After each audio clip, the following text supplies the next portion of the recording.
આજે આપણે ઇન્સ્ટન્ટ એવા ઇડલી સાંભારની રેસીપી જોઈશું, જેમાં ટોપરાની ચટણી, સાંભાર અને ઇન્સ્ટન્ટ એવી ઇડલી બનાવી છે. આપણે સાંભાર એકદમ અલગ જ રીતે બનાવ્યો છે.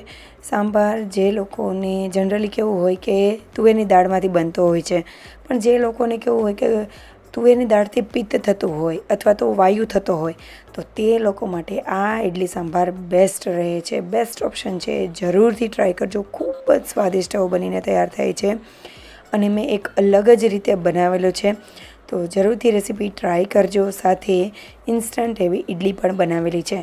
તો રવામાંથી જનરલી આપણે દાળ ચોખામાંથી બનાવતા હોઈએ છીએ, પણ આજે મેં રવામાંથી ઇડલી બનાવેલી છે, તો પણ ખૂબ જ સોફ્ટ અને ફ્લફી એવી બનીને તૈયાર થઈ છે.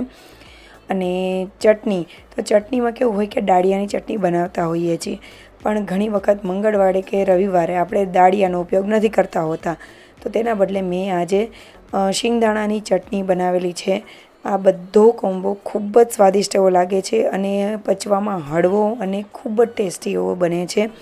તો જરૂરથી એક વખત રેસીપી ટ્રાય કરજો. બનાવવી બહુ જ સિમ્પલ છે, તામઝામ વગરની છે અને આસાનીથી બની જાય તેવી. બાળકોના લંચ બોક્સમાં આપો કે સવારના બ્રેકફાસ્ટમાં ખાઓ, મજા જ પડાવી દે ને તેવો આ કોમ્બો બનીને તૈયાર થાય છે.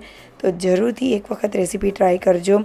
ડિટેલમાં મેં રેસીપી મારી ચેનલ પર આપેલી છે અને બધા ઇન્ગ્રીડિયન્ટ્સ મેં ડિસ્ક્રિપ્શન બોક્સમાં આપેલા છે. જરૂરથી ચેક કરજો અને જરૂરથી બનાવજો.